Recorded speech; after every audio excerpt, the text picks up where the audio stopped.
This is called the Lock Cabin Secret Box created by Puzzles Masters from Canada. And today we're going to show you how to open this secret box. And objective nito, hanapin at buksan yung secret compartment sa loob nito.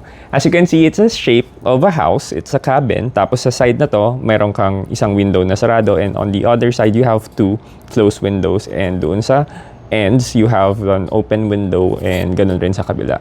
So first step is you have to look for a side na isang may closed window.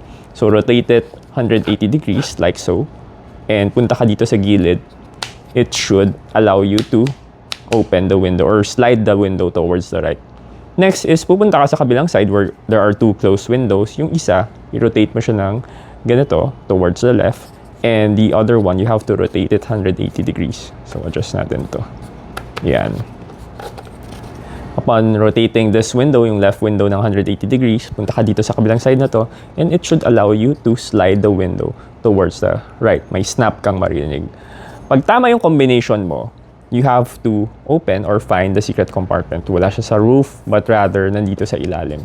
So slide this, as you can see yan, slide, and then pull out the cover. Andito yung compartment. Kung anong ilalagay mo sa compartment mo, it's up to you. Pwede yung konsensya mo, pwede yung pride mo, or anything you want to include inside. Yun lang.